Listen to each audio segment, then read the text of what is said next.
Hello and welcome to my channel. My name is Brianne Beebe. I am a high school math teacher, and today's video is a follow-up to my previous video. We started out with how to get organized as a teacher, but today we are talking about how to stay organized as a teacher. So if you didn't watch my previous video, now's a good time to go back, watch that, and then come back here. So in my last video, I shared that I have a 4-step formula that I follow and also teach in the Productive Teacher Toolkit to organize anything. The first step is to purge and clean out whatever it is that you're trying to organize. The second step is to categorize those items. The third step is to strategize how you're putting them back and essentially what containers you're using and how you're separating everything and keeping it organized. But I did not share what the fourth step was, and that's what today's video is about. The fourth step is to systematize. The key to maintaining organization is to create a system that allows the organization to continue. So a system is any repeatable step-by-step procedure. So anything that you do repeatedly, you can build a system around. It could be grading, lesson planning. Those are my personal favorites because they save me so much time.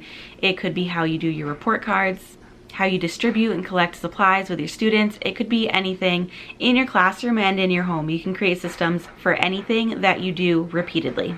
And the reason why you'd want to have these systems is to just save you time. So once you have this set procedure for how you do things, it becomes your default and you can just go right into performing that procedure and not have to stop and think and wonder, what do I do? How do I do it? You just know exactly what to do. So ultimately, systems are there to save you time, and once you have one that's planned out well, it will help you work smarter and not harder. So you want to create and plan out these systems so that they become these routines that you follow. And when it's a routine, then you're not even thinking about it, you're just doing it and getting it done. Now, typically with organization, if we're talking about physical organization, this means just having a routine for putting things back when you're done using them. It's that simple. Now, there always seems to come a time where you kind of debate it. You're like, do I really want to get up and put this thing away? Do you even want to get up? I totally get it. That's when I like to enact the 1-minute rule. The 1-minute rule is that if it's going to take you 1 minute or less to do something, then just do it. Because otherwise you're going to keep noticing this thing out of place and it's just going to bother you. It's going to take up some mental clutter. You're going to walk past it how many times a day and say, oh yeah, I need to put that away, and you don't, and it just takes up space both physically and mentally. Just put it away. I'm going to link a video below that I have about how to keep your classroom clutter-free, but that's one of the tips I share.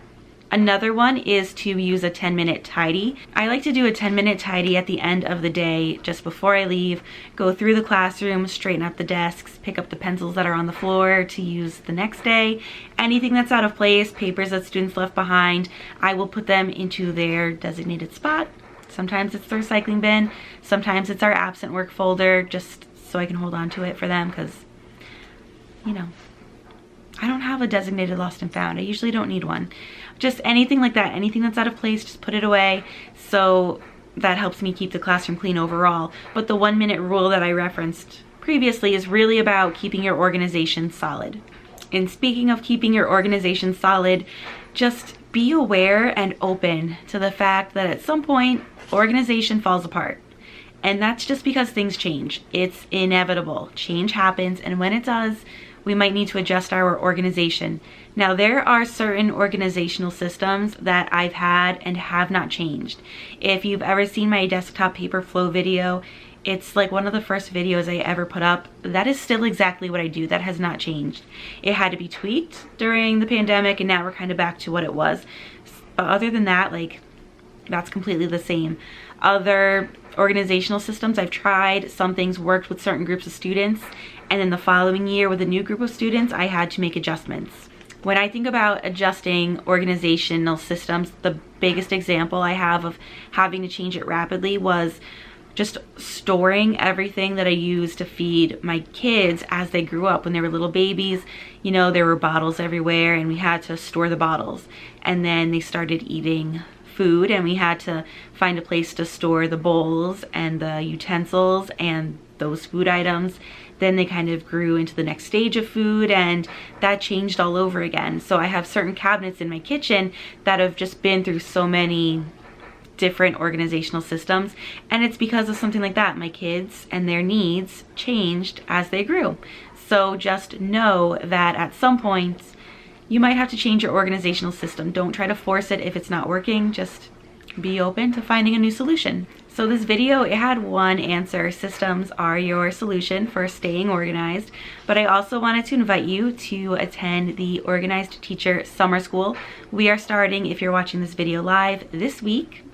And I will be hosting free live workshops to help you get organized for the upcoming school year. If you want more details, go into the description box. The link to sign up will be right there.